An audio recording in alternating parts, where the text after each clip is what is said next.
Yo querría partir brevemente. Un gran teólogo católico jesuita del siglo XX, se llamó Karl Rahner, decía lo siguiente: el cristianismo del futuro o será místico o no será cristiano. Sin la experiencia religiosa interior de Dios, ningún ser humano puede permanecer a la larga siendo cristiano, bajo la presión del actual ambiente secularizado. ¿Ya? Que es el ambiente cultural secularizado. Dios desapareció del ámbito cultural en mayor o menor grado, ¿ya? Y por tanto es un poco ir contracorriente. El tema religioso queda como tradición previa, pero significa mucho menos ya. De hecho, las últimas encuestas sobre juventud, incluso de la católica, digamos, daba un 8% de jóvenes que dicen ser creyentes, digamos, más o menos. En relación a eso, cito otra frase de un gran teólogo un poco contemporáneo. Bueno, murió el año 45, muerto por Hitler, ¿no? Dietrich Bonhoeffer, del área luterana, que decía: es importante que aclaremos la seriedad del asunto Cristo y liberemos a Cristo del proceso de secularización al que ha sido incorporado desde la Ilustración. Un poco dándole la culpa también a el fiarse del ambiente exterior no garantiza el cristianismo. Entonces, ¿qué es lo que garantiza el futuro del cristianismo en eso?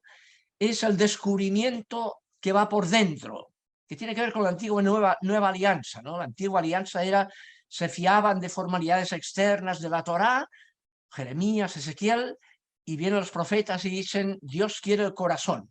Si no hay el corazón, se derrumban las exterioridades. Requiere profundidad. Y el corazón es la conciencia, que es la que motiva la libertad, ¿ya? Ese es el tema, ¿no? Hay una palabra del Evangelio, que es Mateo 6:6, en donde precisamente Jesús aparece confrontando la antigua alianza. Dice: los maestros de la Torá van a las plazas, que es un ambiente cultural religioso, y pasan una hora ahí de pie para que la gente vea que rezan, que cumplen su misión, que hay religión, ¿no? No será así entre ustedes, les dice, ¿no? El que quiera rezar como corresponde, que se encierre en su pieza, vaya para adentro, cierre la pieza con llave, llega a decir, ¿no? Y se dirija, y entonces lo cambia, va del plural, lo cambia al singular, el verbo, el texto, Mateo 6:6. Dice: tú, cuando ores, enciérrate y dirígete al Padre, y tu Padre que está en lo oculto te recompensará. Y se ha comentado en qué consiste esa recompensa: en que descubrirás la cercanía de Dios. Harás la experiencia de que Dios está ahí, que no es una búsqueda teísta de un fundamento trascendente del mundo, sino que está ahí, te es cercano, es un tú para ti. Ahí está la raíz de la mística. La raíz de la mística es superar la religión como una formalidad externa, cultural, de más o menor grado, donde hay politeísmos, monoteísmos, hay muchas ideas religiosas, y descubrir a un tú. Y descubriendo ese tú, descubrir que Dios mismo es en sí mismo un yo-tú, es relacional, que Dios es relación, y por tanto la experiencia de Dios se da experimentando la relación, experimentándote como un tú en relación al yo divino, o entrando en la relación yo-tú propia de Dios, hijos en el hijo, ¿no? El tú. Ese es el tema fundamental, ¿no? Cuanto más la sociedad vive de una tradición religiosa que no se ha profundizado, más riesgosa tiene esa cultura por el proceso de secularización de que habla tanto un teólogo católico grande como Rahner, o bien protestante como Bonhoeffer, ¿no? No podemos, hay que ir hacia adentro, ¿no? Como decía Lucas 17:21, ¿no? El reino de Dios está dentro de ustedes. No lo busquen por fuera con apoteosis. No, está dentro, hay que descubrirlo como una relación yo-tú. Ese es el tema fuerte, ¿no? Ahora, en relación a esto, por eso me impresionó el descubrir yo mismo a un personaje, Carlos de Foucault, que nació el año 1858 y murió en 1916, a caballo del siglo XIX y el XX. Y es un personaje, bueno, tan importante que el mes de mayo pasado, hace un año ahora, justo un año, el Papa actual lo canonizó. Ahora es San Carlos de Foucault, ¿ya? Este personaje querría ver cómo se da en él esa experiencia mística. Un poco hacer, en primer lugar, parte él ya de un mundo francés marcado por la Ilustración y por tanto por lo que marca el proceso cultural de la secularización en Francia, ¿no? Y en ese contexto era él lector de Voltaire, uno de los padres de la Ilustración francesa, secularizada obviamente, y en esa línea es que él tendrá una experiencia desde pequeño, desde joven más que pequeño, muy ajena al cristianismo, ¿ya? Era alguien que estaba en otra totalmente. Tiene páginas en que él lo dice en forma de experiencia religiosa, como San Agustín a las confesiones, ¿no? Diciendo lo que experimenta en relación con Dios sobre su vida pasada. Por ejemplo, leo aquí lo siguiente, dice: a través de qué serie de circunstancias sorprendentes todo se juntó para empujarme a ti, reza. Soledad inesperada, emociones, enfermedades de los seres queridos, sentimientos ardientes del corazón, vuelta a París a consecuencia de un acontecimiento sorprendente. Y cuántas gracias interiores, esa necesidad de soledad, de recogimiento, de lecturas piadosas, esa necesidad de entrar en vuestras iglesias, habla. Envidiaba a los que veía entrar en iglesias y él no encontraba nada. Y la angustia, esa búsqueda de la verdad, esa oración con que él rezaba y decía: Dios mío, si existes, házmelo saber, ¿ya? Hasta que llegó un momento que hizo la experiencia y entró en una de esas iglesias y encontró un curita que una prima que tenía muy católica le había recomendado. Fue para que le enseñara religión cristiana, él quería tener información sobre el cristianismo, y el cura, en lugar de eso, lo vio tan inquieto que simplemente convirtió la conversación en una especie de confesión y lo mandó a comulgar de un viaje, ¿no?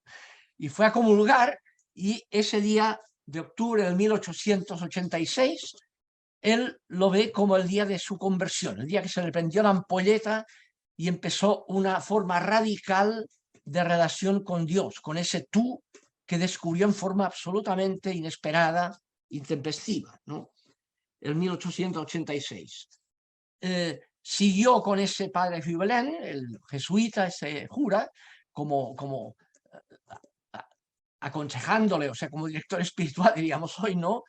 Y él rápidamente se dio cuenta de un impulso muy fuerte que había en ese joven convertido de un viaje, ¿no?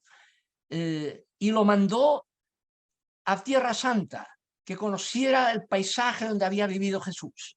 Y estuvo unas semanas ahí y eso fue el inicio de su cambio total, ¿no? Volvió de allí y entró al año siguiente en una trapa, como monje en una trapa en Siria. Quería estar en un lugar bien alejado y marginal, no en centro francés, sino en un priorato que tenía un convento de la Trapa de Francia, pero en Siria, bien. Y ahí estuvo 7 años, ¿no? Y pasados esos 7 años siempre tuvo una inquietud en que él lo que buscaba lo encontraba ahí muy socializado todavía, quería más radicalidad, y hasta que decidió volver a Nazaret, pero ahora establecerse en Nazaret. Y estuvo ahí 7 años en Nazaret, dejó la trapa, con permiso ahí, pero con búsqueda más radical, y se estableció en Nazaret, en unas clarisas, un convento de clarisas, hacía como de jardinero, de un mayordomo, un ayudante exterior que tenían las monjas ahí. Y en ese contexto es donde hace toda su profundización espiritual. Descubre, no le interesó tanto Jerusalén como Nazaret. y es el aporte importante que ha hecho Carlos de Foucault, es la teología del anonimato, de la cotidianidad anónima. Descubrió que eso que dice la tradición de Lucas, de que Jesús estuvo 30 años de vida oculta en Nazaret, y que a veces dejamos eso como, bueno, una especie de lapsus y después entraban los 3 años interesantes nomás. Él descubrió que eso tenía un significado teológico muy profundo. El anonimato de Jesús viviendo con su familia, digamos, y su padre trabajando de carpintero, dice el texto, ¿no? En Nazaret, un pueblo que no aparece en ninguna parte en todo el Antiguo Testamento, un vilorio desconocido.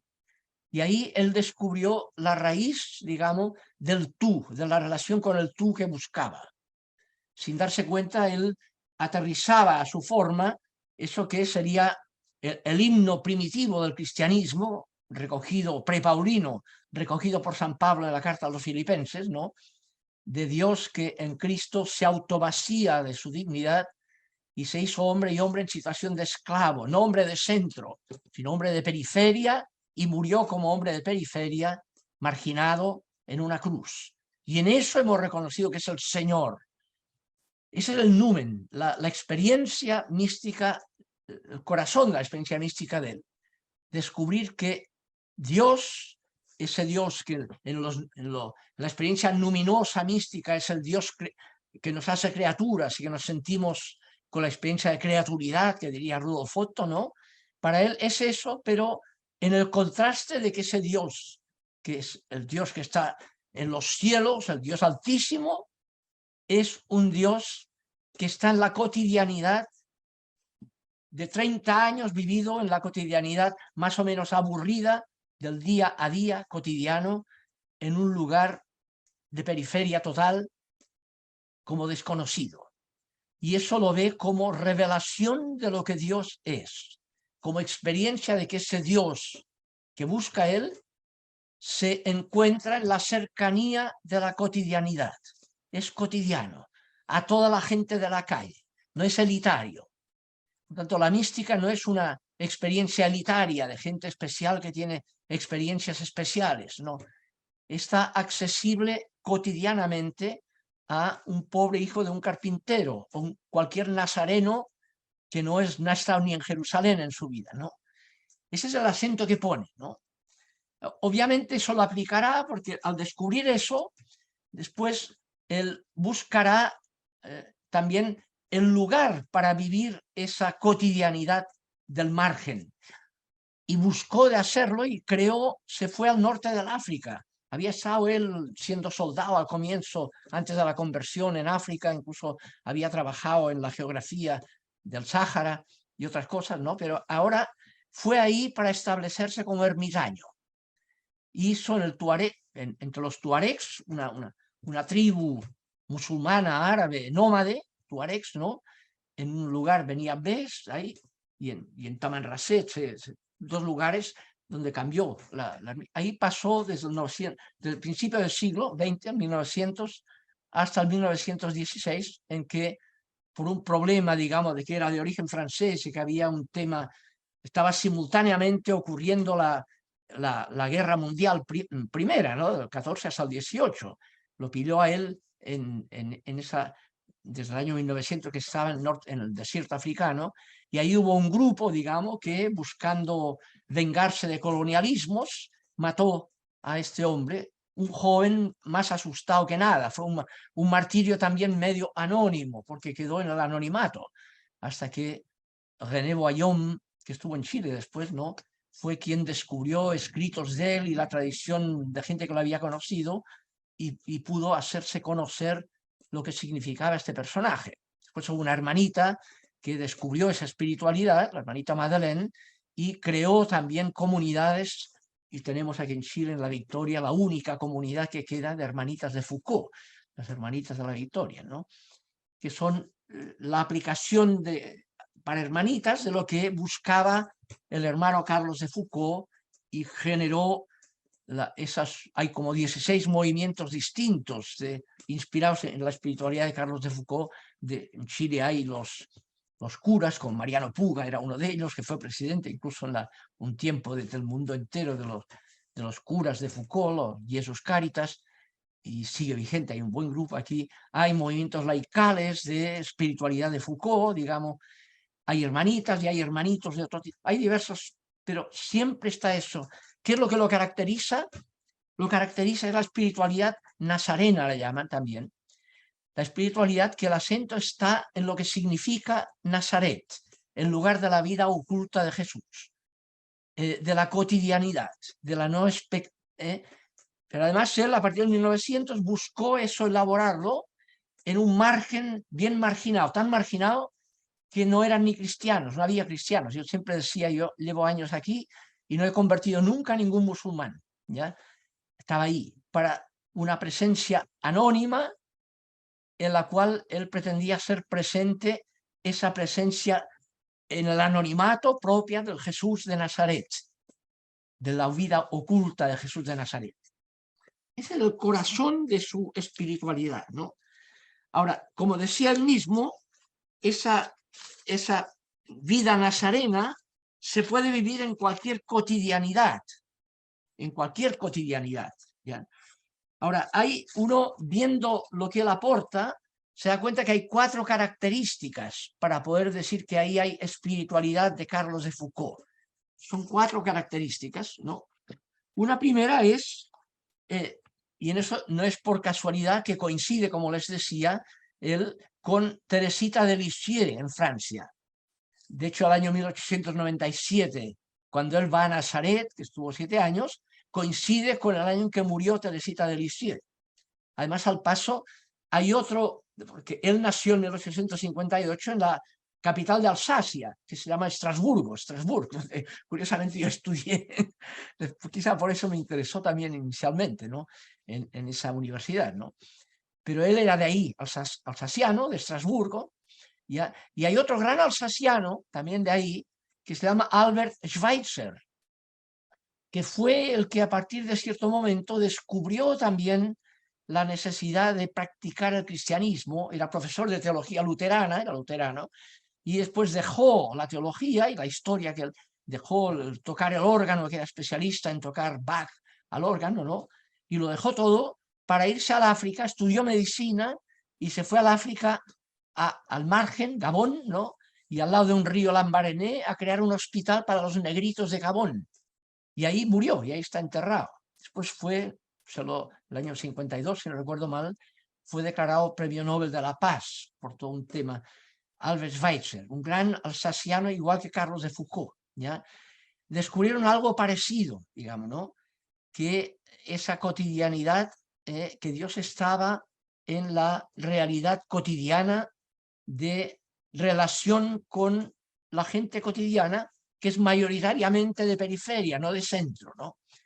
Y eso lo llevó a Carlos de Foucault. De hecho, al año 1913, que Albert Schweitzer se va a fundar en Gabón, está ya instalado hace tiempo y murió 3 años después en el Sáhara Carlos de Foucault. Coincidieron sin decírselo, es como el espíritu hacía coincidir experiencia similar de gente del mismo origen, pero sin que se conocieran mutuamente, ¿no? Ese era el tema. Lo primero era de la experiencia muy cercana a Teresita de Lisieux, el abandono, el saber que estamos en buenas manos, la experiencia de un tú que acoge, que no excluye a nadie. Somos acogidos, estamos en buenas manos, ¿ya? Es un tú que nos acoge. Eso es la buena nueva del Evangelio, ¿no? Dios se ha acercado a toda la gente de la calle, dirá Marcos 1:14, ¿no? Esa es la buena nueva. Descubre que Dios no es lejano y castigador, es cercano a toda la gente de la calle. Siéntete acogido y en relación con un tú que te sostiene, que te ama, digamos, en esa nomenclatura que está también muy fuertemente en Carlos de Foucault. El abandono.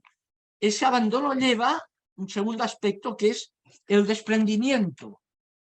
El sentirme abandonado, el saber que no me amarro a nada más, estoy desprendido de todo. Como decía Teresa de Ávila, no, solo Dios basta, ¿ya? todo se pasa, solo Dios basta. Esa experiencia mística que lleva al desprendimiento, a no tomar nada más en serio. Se toma en serio solo lo que tiene relación con lo único absoluto.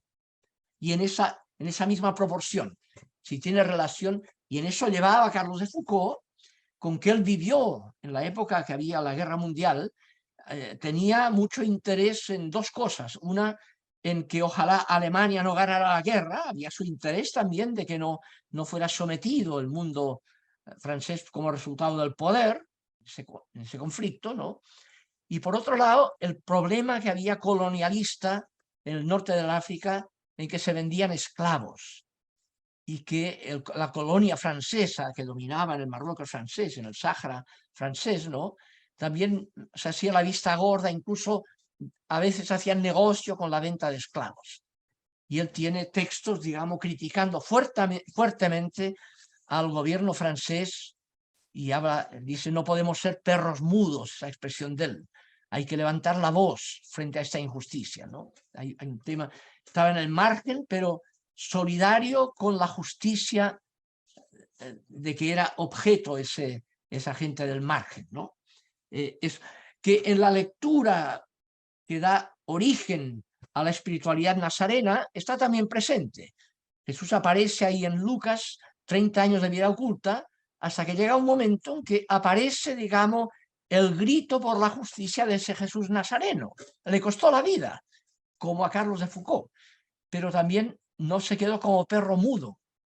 Dijo lo que tenía que decir a partir del momento, y el bagaje de ese silencio desértico de 30 años le da un impulso y una fuerza mucho mayor todavía a la palabra cuando tiene que decirla. Eso lo tenía Carlos de Foucault también, ¿no? Entonces, el desprendimiento. Lo tercero es lo que llama él el ser un hermano universal. Él se da cuenta que a pesar del contexto de la guerra en Europa y de lo que hay, los conflictos entre los colonizadores franceses y los sometidos africanos, que marcara toda la guerra de Argelia en la modernidad posteriormente, hasta la independencia de Marruecos con respecto a Francia, ¿no? Pero todo el problema, conflicto tremendo, que ahí hay que vivir de todas maneras la fraternidad universal. No hay enemigos, hay que amar a todo el mundo. Y en ese amor tratar de desarmar con amor, no con odio y con poder que con el odio somete y trata de hacer desaparecer al otro, sino con amor, el tema del hermano universal, privilegiando obviamente a el más desvalido, que es el del margen. Es vivir ese hermano universal en el margen, ¿ya? Hay textos en que él descubre la fuerza que tiene el Mateo 25 de Mateo, que lo cita diversas veces, ¿no? Es decir, lo que más me ha impresionado en la vida, dice él, es aquel texto, lo que han hecho a uno de estos, los últimos de todos, donde alagistón, dice el griego, Mateo 25, 40, a mí me lo hicieron, ¿ya? Y entonces, ese texto es muy notable, la fuerza teológica que tiene, porque ahí aparece ese texto como lo que llamamos el criterio del juicio final, o sea, cuál es el criterio para ver lo que habrá tenido alguna trascendencia en las decisiones que hayamos hecho en nuestra vida fugaz, libremente, ¿no? Y entonces ahí aparece, digamos, como criterio la visibilidad de Jesús, que siempre preside, a Dios nunca lo ha visto a nadie. Es la visibilidad de Jesús la que nos muestra, nos revela lo que Dios es, lo coherente con lo que Dios es, con que Dios es relación en sí mismo, es yo-tú, no es yo, es Padre, es salida de sí mismo eterna al interior de sí mismo, Padre del Hijo, Hijo del Padre, ese es su único espíritu, con que Dios es eso, y solo es eso lo único absoluto, hay mística, hay experiencia de Dios, en la medida que haya esa relación con respecto al mísero, misericordia. Y entonces aparece ahí, dice, andaba desnudo y me vestiste, estaba en la cárcel y no te corriste, tenía hambre y me diste de comer, tenía sed y me diste de beber. Incluso le preguntan, ¿y cuándo te hicimos eso? Lo hacían porque intuían que lo necesitaba esa gente y no se corrían, decidían por él. Y entonces dice, siempre que lo hicieron a uno de estos tonelagistón, los últimos de todos, a mí me lo hicieron. No hay ni partidas de bautismo, ni si es cristiano o budista. Descubre que lo único absoluto es la misericordia, ¿ya? Y donde hay eso hay sintonía con lo único absoluto. Y eso lo dice, es lo que le llevaba a él a valorar la búsqueda en el corazón del mundo islámico. Todos los tuaregs, todos los que él se conectó durante esos 7 años que estuvo en el desierto, o más, 15 años, ¿no?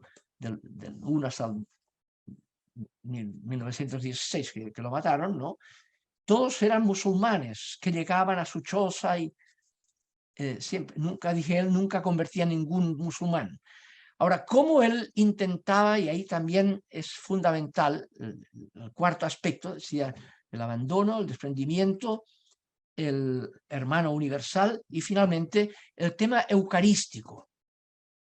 Obviamente la teología eucarística que tiene en el siglo XIX él es un poco, sin darle un carácter peyorativo a esa palabra, pero un poco fetichista, cosista. Él quiere, incluso al año 1900, acepta que lo ordenen sacerdote, que se rechazaba porque no quería entrar en un mundo de élite, ni que fuera clerical, pero lo acepta con la condición de ir a ejercer su sacerdocio, llevando la Eucaristía, la presencia eucarística, en el corazón de los tuaregs, en pleno desierto. Hizo la ermita y ahí él logró un permiso de Roma en ese tiempo para tener la Eucaristía, consagrar como sacerdote para él mismo, porque no había nadie que fuera a misa, ahí estaba solo, como cristiano, celebraba para tener la Eucaristía y marcó ese punto que marca la espiritualidad de Foucault, de todas las hermanitas y hermanitos tienen en su pequeño casita donde estén alojados en una población, un pequeño oratorio con la presencia eucarística, ¿no? La tienen ahí, ¿ya? Y eso marca la teología de la presencia en anonimato, ¿ya? No es un fetichismo, es descubrir que Dios está ahí, aunque tú no estés ni ahí, aunque tú no te enteres. Es como una presencia previa. Dios es primero, no es segundo. No está ahí cuando tú te enteras y tomas conciencia, sino que Dios está ahí y a posteriori tú puedes descubrir que cuando lo buscabas o no lo buscabas, Dios estaba ahí, porque es el que siempre está ahí. Yo soy, yo estoy ahí, aunque tú no estés ni ahí, estoy y estaré, como dice la palabra, el tetragrama sagrado, Yahvé o Jehová, ¿no? Yo estoy y estaré. Dios es el que siempre está, es un tú presente, es presencia, y eso es lo que ve él expresado en la perspectiva católica muy elaborada en forma poco ecuménica, porque después el contexto en que se mueve Carlos de Foucault es el final del Vaticano I, donde había un tema católico muy fuerte contra la modernidad por un lado y contra el mundo ecuménico, digamos, todo lo que significó el sílabus del Papa Pío IX, que es el que proclamó el Vaticano I, ¿no? Es un concilio muy poco ecuménico, muy cerrado en sí mismo, muy cerrado en el poder clerical, la infalibilidad papal. En ese contexto es donde se da con más fuerza todavía esa espiritualidad de la cotidianidad y su perspectiva eucarística como presencia en la cotidianidad del margen, como ese Dios que es lo que marca la mística de él. La gran experiencia de Foucault es descubrir que Dios es un tú presente, incondicional, como dirá Pablo, que él cita alguna vez, 2 Timoteo, ¿no? Dios es fiel aunque nosotros seamos infieles, porque Él es así, porque eso constituye su naturaleza. Su naturaleza es tal, la gratuidad, que es así, hagas lo que hagas, nadie lo merece, es un don gratuito primero, no es consecuencia de nuestros méritos o de nuestra búsqueda. Es algo que le marcó a él como marcó a Pablo o a San Agustín. Cristo moriría, Dios moriría por un justo, pero reveló lo que era porque cuando éramos pecadores murió por nosotros. O San Agustín, yo te buscaba, después me di cuenta de que te buscaba porque había sido encontrado por ti. No no te encontré porque te buscaba, es al revés. Y Carlos de Foucault experimentó lo mismo, que su búsqueda en eso era ya el resultado de una presencia que lo llamaba, de un tú que lo llamaba. Y ese descubrimiento es lo que marca su vida. Y así descubre el significado eucarístico como una forma sacramental de ese tú presente en la cotidianidad del margen, aunque no fuera nadie a misa, digamos, él, por pura presencia gratuita. Ese es el tema, que marcará un aspecto importante, central también en las tradiciones de espiritualidad de Foucault posteriores, ¿no? Esos 4 aspectos, ¿no? Estamos en Profesor, la hora, ¿verdad? sí, Sí, disculpe, pero a es petición poca. suya de Bueno, pero improvisar. por tanto, Sí. yo dejaría esto un momento para que lo rumíen en 2 preguntitas, si quieren, que tiene que ver con lo dicho, ¿no? Lo primero es, ¿cómo ven, rumíen eso, a ver qué les dice esto de la mística en la cotidianidad? Místico, a veces estamos hablando de gente que hace cosas raras, muy... ¿entiendes? No, mística en la cotidianidad, como Dios es un acceso a toda la gente de la calle, cotidiano, ¿ya? No es elitario, es cotidiano. Lo es de la élite también, porque es hermano universal, pero no porque es de élite, sino en la medida que forma parte de lo cotidiano. Y en eso cotidiano la mayoría es marginal, no es centro, es margen. Como Dios está, porque está presente incondicionalmente, está presente en el margen. Y Mateo 25, que impresionó tanto a Carlos de Foucault como también a Albert Schweitzer, lo mismo, es eso, el descubrir, y termino aquella frase que sale en el Evangelio en Lucas capítulo 10, cuando llegan los 72 discípulos, que eran pescadores, gente de la calle, no había ningún fariseo, ningún formado ahí. Llegan y les pregunta cómo les fue, y dice, mira, fantástico, hasta los demonios se nos sometían, o sea, en tu nombre llegamos. Y Jesús se emocionó, dice Lucas 10, ¿no? Se emocionó, usa ese término, y entonces viene una plegaria puesta en su boca, y hace ese contraste, te doy gracias, Padre, Señor del cielo y de la tierra, el absoluto de Dios, ¿no? Porque has ocultado esto a los sabios y entendidos y lo has revelado a esta pobre gente, a estos nepioi. Sí, Padre, porque tú eres así, porque esa es tu buena voluntad, eudoquesan, o sea, el verbo eudoquía, que significa buena voluntad. Donde hay buena voluntad, hay sintonía con lo que Dios es. Es como los angelitos con que Lucas parte del Evangelio, los pastores de Belén, pastorcitos que no iban a la sinagoga porque estaban en el cerro, ¿no? Y vienen los ángeles, dice, bueno, el que esperan, el Mesías, es un vecino suyo de Nazaret, y les da como señal de que es él, ese Mesías enviado de Dios, Dios mismo, ¿no? Les da como señal encontrar a un niño envuelto en pañales, que se hace pipí, cotidiano total, como uno de ustedes, les dicen. Y eso es la señal de que es Dios presente, el Dios cotidiano, presente en la cotidianidad. Y todos los angelitos se van y dicen gloria a Dios en las alturas, igual, y paz a los hombres de buena voluntad, eudoquías, usa la misma palabra que Lucas 10, porque Dios es buena voluntad. Donde hay buena voluntad, tan simple como eso, tan accesible cotidianamente como eso, la buena voluntad, ahí está Dios, ¿ya? Y es una interpelación. Bien, es la mística de la buena voluntad, de la simplicidad, ¿ya? Y eso marcará. Eso es lo que quería decir. Entonces, un primer punto sería, ¿qué les dice eso? ¿Cómo ven la mística vinculado a la cotidianidad que vive la gente de la calle? 30 años de vida oculta en un villorrio de Nazaret, ese es el modelo, ¿no? Y lo otro, el aspecto fundamental de eso, que es descubrir ahí un tú. El tema del tú. No es descubrir, no, la pregunta mística no es la pregunta por la religión, como buscaba Carlos de Foucault al comienzo, y ese padre Gibelin, con falsa genialidad, lo conectó con un tú, lo abrió a que descubriera que había un tú en su vida, no que estudiara en qué consistía la religión cristiana, sino que hiciera la experiencia de que hay un tú con el cual puede relacionarse, que Dios es relación, es un tú para nosotros, porque en sí mismo es yo tú, es Padre e Hijo. El significado de la Trinidad es que Dios es relación, no es poder a costa de otros, sino que es relación, es salida de sí mismo eterna al interior de sí mismo. Por eso hay mundo, lo que Dios no es, con el mal que implica, porque Dios es relación, decide que exista lo que Él no es, para que de ahí surja la posibilidad de una relación ampliada a tus criaturales, que se integren en ese tú eterno divino, en esa relación del acto eterno de Dios, trinitaria, ser hechos hijos en el Hijo.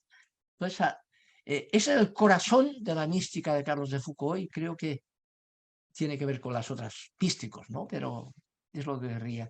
Dejémoslo, si quieren, 5 minutitos, ¿no? Y no sé si ahora o después, yo quería, por si no tienen experiencia, incluso leerles como introducción, ya como parte de este silencio, 5 minutitos, ¿no?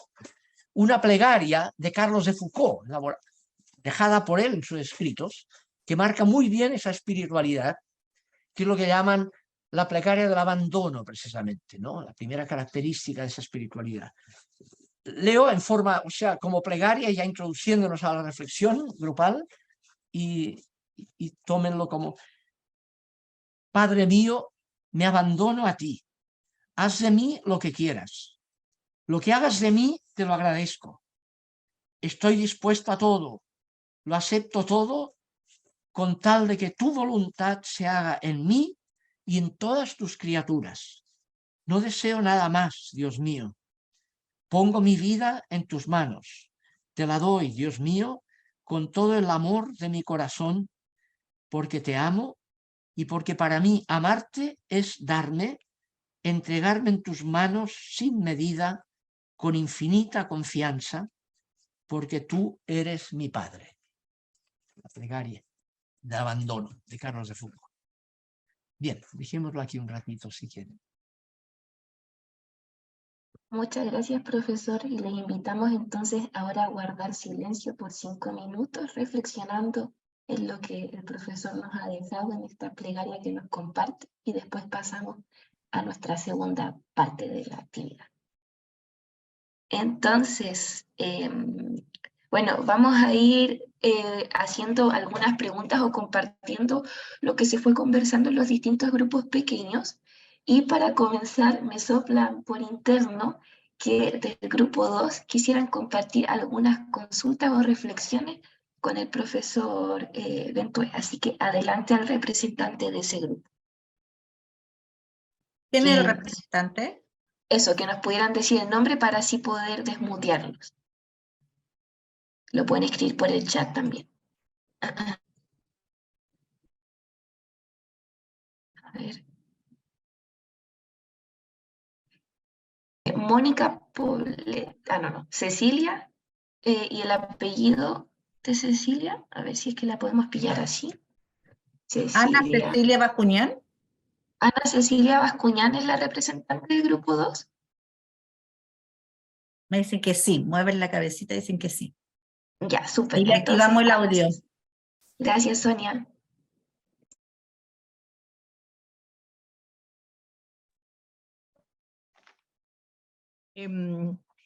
Profesor, en la conversación que tuvimos nosotras, queríamos compartir esta reflexión que hicimos. Vimos que construir la relación en generosidad nos permitía visualizar y tener una mayor conexión, estar centradas en sí mismo, permite visualizar y ver el entorno. Lo cotidiano es lo más cercano que tenemos ahí presente en el día a día. Y también visualizamos de que era un sentir democrático. Y que su presencia deja paz. Que el respeto humano en mí como individua y en el otro en el anonimato. Me permite también visualizar el tú, que era una de las cosas que encontramos que era muy importante y muy un generador de energía interna. Y algo que fue muy importante, que alguna persona no sentía ni visualizaba estas presencias con alguna identidad personal, pero sí tenía conciencia de dejarse a la divina providencia en el día a día.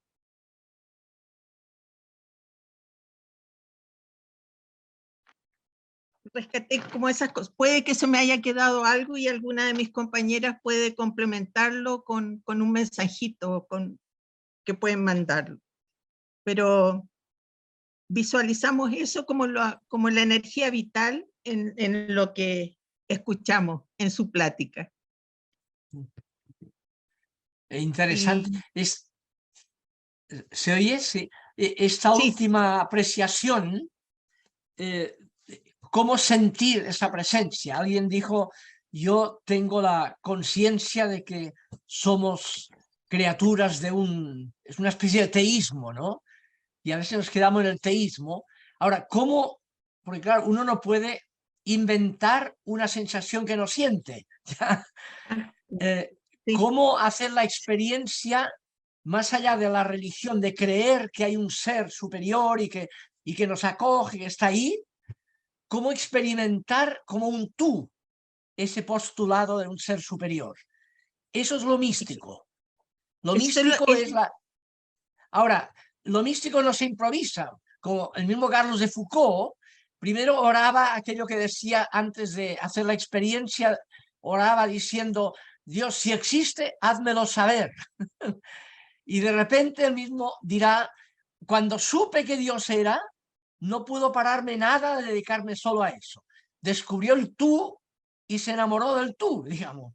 Pero Sí. es lo que la frase que puse de Lucas 10 del Evangelio es lo mismo. Te doy gracias porque has ocultado esto a los sabios y entendidos. Es decir, no es un castigo, es que no se entra en teoría en la relación con ese tú. Se entra en abrir el corazón a una realidad que es un tú en relación. Fíjense que Dios es, cuando decimos es personal, es persona, obviamente es una analogía a partir de nosotros mismos, pero nosotros mismos nos experimentamos en un doble nivel. El nivel de la inteligencia que tiene todo el mundo animal y el cosmos, todo es muy inteligente. Lo que decía Einstein, ¿no? Lo más admirable del universo es que sea pensable, que podamos descubrir que todo está tan bien pensado. Eso es el teísmo. ¿Qué realidad funda el que todo esté tan bien pensado? ¿Qué realidad hace que lo ha pensado todo tan bien que nosotros podemos descubrir a posteriori que está tan bien pensado? ¿No? Ahora, hay un paso ulterior, que es ¿cuál es la intención de esa realidad que ha pensado la cosa? ¿Qué intención, qué búsqueda? ¿Cuál es el... Y ahí es otro tipo de pregunta, que más que la inteligencia es la conciencia. Y refleja la experiencia que tenemos de nosotros mismos. Nosotros podemos descubrirnos lo bien montado que estamos, lo inteligente que es nuestra estructura, ¿ya? Pero más allá de eso, nos descubrimos como conscientes de que somos. Reflejo, un acto reflejo, no solo entiendo que soy, sino tomo conciencia de que soy. Los objetos son, pero no existen, no son conscientes de que son. El sujeto humano hace la experiencia de que es y es consciente de que es. Eso es el concepto de existencia, ser con conciencia de que soy. Esa experiencia, nuestra propia, de que no solo somos, sino que somos conscientes de que somos, es la que nos sirve de analogía para postular lo que decimos de Dios. Cuando dice la Biblia que somos hechos a imagen y semejanza de Dios, la cosa a nivel de comprensión es al revés. Nos experimentamos a nosotros mismos como conscientes de que somos. Pues bien, esa experiencia, que es la propia del sujeto, es la que analógicamente intuimos que Dios tiene que ser así. Dios es un tú que es consciente de sí mismo y en esa conciencia de sí mismo decide que seamos nosotros, ¿ya? Para que entremos en esa conciencia de sí mismo, nos relacionemos de tú a tú o de yo a tú, ¿ya? Hay un tema ahí distinto, ¿no? Que es descubrir no solo a Dios como una hipótesis teórica teísta, más o menos razonable, de que tiene que haber un fundamento que explica por qué hay entes y no nada, ¿ya? Pero más allá de eso es, bueno, ¿y quién es ese? ¿Y qué quiere ese? ¿Cómo entro en relación con él? Y obviamente ahí hay gente que leyendo el Evangelio descubre esa relación con ese tú, ¿ya? Cuando el Evangelio te dice, no, díganle a ese Dios así, díganle Padre, relaciónse con él como un hijo se relaciona con su padre, te está diciendo, ábrete a una relación interpersonal, análoga a lo que cada uno tiene con uno mismo, en la conciencia conmigo mismo, y que tiene con cualquier otra persona. Cuanto más relación interpersonal, más profunda es la relación. No solo es que nos relacionamos porque pasamos al lado del otro, que es casi objeto con el cual me cruzo, sin ninguna relación intersubjetiva. Pero cuando ese otro que pasa como objeto al lado, ya uno se detiene para relacionarse, viene la relación interpersonal. En el tema religioso es lo mismo. Hay gente que se queda en la religión como hipótesis teórica, Dios es un objeto posible que está ahí, estará ahí. Ahora, el paso siguiente es cuando alguien lo toma, es decir, bueno, ¿y ese quién, cómo lo busco? Hay un Salmo 27 en la Biblia que dice, Dios aparece diciendo, busquen mi rostro. A Dios nunca lo ha visto nadie. Y sin embargo hay que buscar el rostro, es decir, busquen relacionarme, porque la razón de ser de la creación no es solo que exista la creación, sino que de ahí surjan tus que se relacionen con el tú eterno divino. La razón de ser de la creación es suscitar relación interrelacional, ser hechos hijos en el Hijo, participar del diálogo yo-tú eterno, del acto eterno, que es el concepto de Dios es yo-tú, y quiere que en ese tú eterno se integren todos los tus creaturales, en relación con el yo eterno que llamamos Padre en cultura patriarcal, obviamente, ¿no? Y ese es el punto, el salto cualitativo de la religión, que es propiamente la mística. La mística es ese salto cualitativo que lo diferencia de la mera religión, ¿ya? O de las religiones que postulan dioses y los usan, les rezan o les piden cosas, ¿no? Pero sin entrar en relación de yo a tú, que es lo que constituye la mística. Cuando descubren eso y logran, y eso marca la mística, es relacional la mística, porque Dios es relación. Ese es el salto cualitativo de la religión a la mística. Muchas gracias, profesor, y Ana Cecilia también, en representación de su grupo. Y nos están contando igual por interno que desde el grupo 3, Mónica Poblete nos quiere compartir algunas preguntas o reflexiones que surgieron. Así que ahí, Sonia, hay que desilenciar a Mónica Poblete. Ya, Mónica, ¿puedes activar su audio? Ahí parece. Sí, la escuchamos. Bien, nuestro grupo era más de 9 personas y todas, la mayoría en general, estábamos muy de acuerdo con esa mística de la cotidianeidad, que era una mística que daba más acceso a lo que era lo hondo de la vida diaria, Para algunas era más fácil eso que lo religioso, doctrinal, sino que mucho más cercana, tocado por lo cotidiano. ¿Ah? Dice que eso la hace sentirse bien y la lleva también a un silencio interior, contemplando la vida cotidiana. Otra persona también decía que junto con esa cotidianidad, es importante también el nutrirse de la persona de Jesucristo, conociéndolo profundamente, para seguirlo y para poder, con su modo, salir a lo cotidiano todos los días y así conectarse de una forma más mística, conversando permanentemente con el Señor. El sentir que se vinculan nos vinculamos con este ser superior, con este tú, para que se haga tu voluntad permanentemente, la llevaba a una experiencia de mucha paz, de mucha tranquilidad en medio de la cotidianeidad. Otra persona joven trabaja con adultos mayores en una fundación y está ella tocada por la maravilla que es para los adultos mayores la cercanía con Dios, que los ayuda a vivir la rutina como adultos mayores en esos lugares, la rutina diaria, creyendo con mucha fe. Desde ahí brota.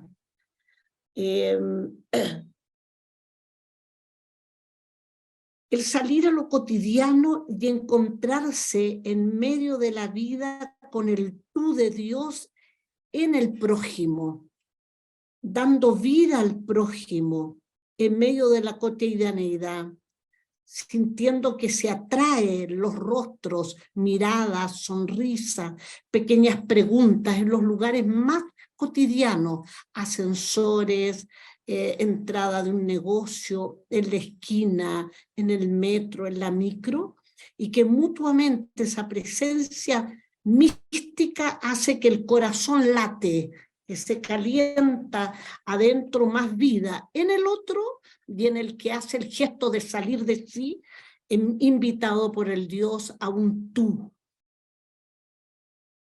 En medio de Nazaret, en medio de lo anónimo, se gustó mucho esa presencia de encontrar esa vida de relación con Dios en Nazaret, en lo marginal, en lo pequeño, en lo anónimo.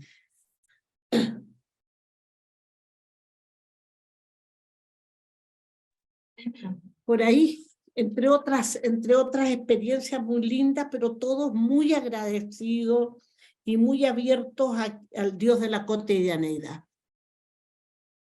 Muchas gracias, Mónica. Y quisiera darle también inmediatamente la palabra al representante del grupo 4, Mauricio Rojas, para que también pueda compartirnos las reflexiones o preguntas de ese grupo, y así cerramos después con los comentarios finales del profesor Antonio.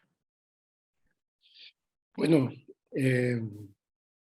hola Antonio, saludos. Hola Mauricio, muchas ¿qué tal? gracias por todo.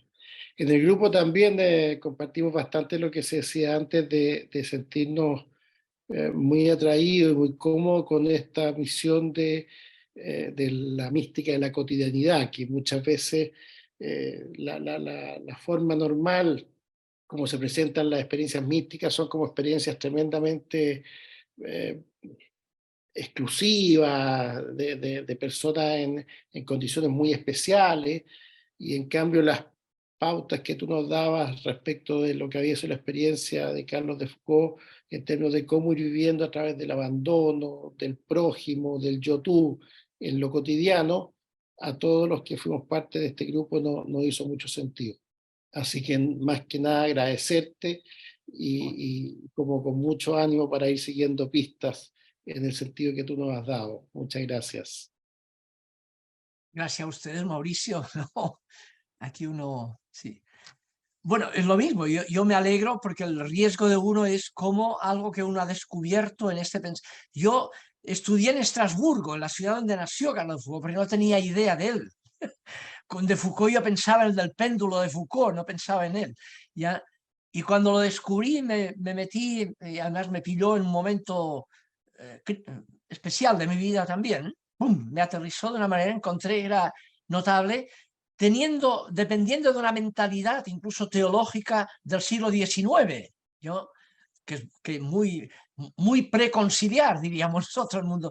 Y sin embargo que es todo el tema que se destacó aquí, ¿no? Lo que da acceso a Dios, lo que permite experimentar el tú, que siempre está ahí incondicionalmente, no depende de ti, es don gratuito, no es resultado de nuestra búsqueda, está ahí, ¿ya? Y la búsqueda depende de los condicionamientos, la forma en que buscará cada uno, o en que no buscará por culpa del ADN o de escándalos que ha tenido. Dios está ahí incondicional, busques o no busques, y busques de la manera que busques, ¿ya? Ese es el tema, ¿no? Y lo que abre, lo que evita estar bloqueado a esa búsqueda y a poder encontrar, es lo que evita eso sería la mala voluntad. Donde hay buena voluntad está la búsqueda abierta y dependerá de cómo lo encuentres por coyunturas muy distintas, ¿no? Cada uno en ese sentido. Ahora, yo creo que hay una cosa importante, ¿no? Y es que es lo que pasa, lo que constituye al evangelio cristiano como buena nueva, como evangelio. Quizá y el evangelio es, claro, si tú tienes un concepto de Dios lejano y castigador más encima, simplemente nunca podrá ser buena nueva. Temerás o te reirás, dirán, no puede ser, como si vas a la gente diciendo, mira, si no haces tal cosa irás al infierno. Eso da rabia, eso no transforma a nadie, ¿ya? No transforma a nadie. Lo que transforma es la incondicionalidad, el descubrir que somos objeto de gracia, somos acogidos, sobre todo cuando alguien ha hecho experiencias de no acogimiento, gente marginada, en que el mismo Carlos de Foucault, no dije porque no, él quedó huérfano de padre y madre a los 6 años, y eso marcó su primera juventud muy fuertemente, digamos, de no estar ni ahí con nada ni con nadie. No, perdió el acogimiento, quedó solo en el mundo, y se puso en el mundo militar a hacer cosas raras, ¿ya? Y de repente descubrió más a fondo que lo fundamental es gratis. Lo fundamental es recibido gratuitamente en la vida. No es el resultado de la propia eficiencia. La salvación es gracia, decimos, ¿no? Y eso es la buena nueva. Y por eso, cuando Jesús dice en el Evangelio, en el mundo puritano, miren, las prostitutas les pasan delante en el reino de Dios, eso no significa viva la prostitución, significa viva la gracia, y cuidado con el puritanismo que pone tantas condiciones al acogimiento divino. Las iglesias de repente obstaculizan la buena nueva en lugar de actuarla, al ponerle muchas condiciones, ¿no? De todo tipo. Me gustó lo de Carlos de Foucault, la historia que cuenta él cuando el día de su conversión, es cuando fue para que un curita le hiciera un poco clases de religión cristiana para ver de qué se trataba, y el curita con buen ojo vio que había un buscador de buena voluntad y simplemente tomó la conversa como una búsqueda y lo mandó a comulgar, sin ninguna clase previa, a hacer la experiencia de relación incondicional total, ¿no? Y eso le cambió la vida. De ahí partió él, esa experiencia contraria contra el derecho canónico y todas las normas que pone para hacer la primera comunión. Él lo hizo y se conectó directamente con lo que significa que somos objeto de gracia. La Iglesia no puede poner obstáculos a que lo fundamental es recibido gratuitamente, ¿ya? Y ese tema es la buena nueva. Cuanto más condiciones ponemos a eso, más afectamos la buena nueva. Gran parte de que la juventud no esté ni ahí con eso es porque no lo ven como buena nueva. Cuando descubren el acogimiento incondicional, la cosa cambia, la cosa cambia. La ética es consecuencia de la gracia, no su causa. No es la ética, no son las obras las que merecen la gracia. no tendría ninguna gracia. Gracia significa gratuito, sin ninguna condición previa. Descubre eso donde estés, y si lo descubres, cuanto más lo descubras, verás cómo eso te hace capaz a ti, como consecuencia, de decidir con éticas de gratuidad. Si no descubres eso, serás un puritano, que crees que mereces, Dios se saca el sombrero contigo, y tú despreciarás a los que no merecen también. La ética de gratuidad es consecuencia de que la experiencia de que somos objeto de gracia incondicional. Y eso es la buena nueva. Descubre eso. Y eso, cuando lo descubre como un tú acogedor de fondo, descubres que eres acogido aunque todo el mundo te desprecie. ¿Ya? Puedes ser feliz siendo pobre, siendo perseguido, felices todos. O sea, los que descubren eso, porque descubriendo eso pueden vivir, digamos, con sentido su vida, aunque sean marginados, por no tener plata, por no tener lo que sea, ¿no? Ese es el tema de fondo que está aquí, ¿no? Y eso es mística, donde se da, transforma, o sea, genera felicidad. La relación que puso la Mónica, el grupo anterior, ¿no? Que dice que hay gente adulta mayor, ¿no? Que vincula ese descubrimiento de ese tú con la paz. Claro, la paz, como Lucas 2, ¿no? Gloria a Dios en las alturas y paz a los hombres de buena voluntad. Donde hay apertura, viene la paz de descubrir que somos objeto de gracia. Fíjense, y termino, hay dos realidades que son como la parábola de la existencia, que es que partimos gratis y terminamos gratis. Partimos siendo objeto de gracia, nadie merece empezar a vivir. Nos es dada gratuitamente la existencia, incluso la natural de los padres, ¿no? Nos encontramos en la vida sin haber levantado el dedo, gratuitamente.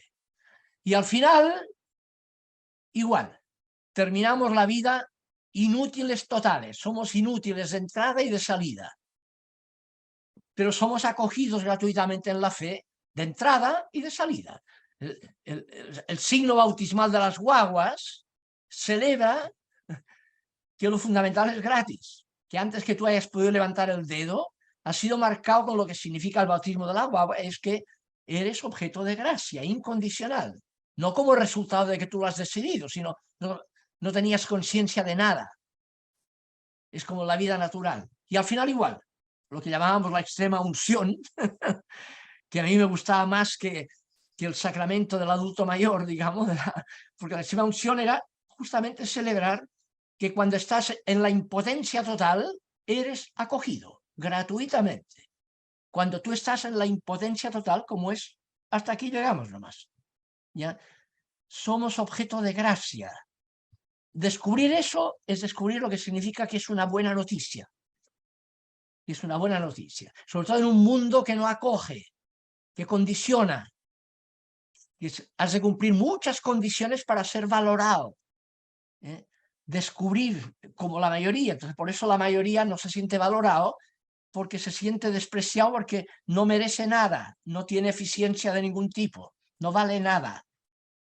Descubrir que lo fundamental es recibido gratuitamente es lo que puede fundar éticas de gratuidad como consecuencia, y no éticas de competencia y de ver quién se impone a quién para valer. La competencia afecta a la gratuidad, ¿ya? Y claro, somos culturas de competencia, eso viene del mundo, no viene de Dios. La competencia, la pretensión de que yo valgo tanto más, ahí viene el tema del desprendimiento, el tema del abandono y el desprendimiento de Foucault, es eso, es poner el foco de que lo que vale es la gratuidad, la misericordia, no imponerme en la competencia. Una competencia a costa de la solidaridad o de la misericordia habrá sido vanidad de vanidades, aunque vayamos a la luna. ¿Ya? ¿Entienden? Todo, y por eso Mateo 25 dirá, mira, lo único que habrá valido la pena en definitiva habrá sido la misericordia. Andaba desnudo y me vestiste, ¿entienden? Entonces, ¿cómo ubicamos la cultura y su esfuerzo de eficiencia en relación a la misericordia para que haya tenido alguna trascendencia lo que logremos? Ese es el llamado. El llamado es cómo las obras son consecuencia de la gratuidad, no su causa. Y por tanto, siendo consecuencia, tienen que tener relación con la experiencia de que lo fundamental es gratis. Y eso genera éticas de gratuidad. Si no hay eso, pretendemos que cuanto más eficientes más valemos, y ahí vienen las guerras de religión, las guerras políticas, todo es por culpa de la competencia, que puede autodestruirnos. Hoy estamos en ese riesgo real de que como resultado de esa eficiencia nos autodestruyamos todos, como la Torre de Babel del capítulo 11 del Génesis. Nadie se entiende con nadie. Viene el Espíritu de Dios, Pentecostés, ¿no?, que es amor gratuito, y todo el mundo se entiende con todo el mundo. La consecuencia es la solidaridad. Para mí ahí está el tema, y eso, fundado en una experiencia de un tú motivador, es lo que llamamos la mística, que tiene formas distintas según temperamentos distintos. De repente la mística, hay místicos, va vinculado a que ese temperamento incluso era como Teresa de Ávila, algunos dicen que era histérica. Bueno, no quita que fuera mística, pero no confunden los síntomas histéricos con la mística. O la paranoia de Pablo con la mística, se las sabía todas, ¿no? Eso es su paranoia, que parece que es esa molestia que le ruega a Dios, oye, hay un mal que yo no sé cómo sacármelo, y era que no se soportaba a sí mismo de pesado que era de repente Pablo, ¿sabes? Se creía que era el que nadie sabía como él, ¿no? Y lo hacía sufrir a él mismo, era una espina que tenía, y Dios decía, mira, te basta mi gracia, profundiza en eso, que eres objeto de gracia, y lo demás, bueno, sopórtate. Eso es tu problema ese. ¿Entienden? Y por tanto la mística es cotidiana, se ubica en temperamentos muy dispersos, muy variados, digamos. Está en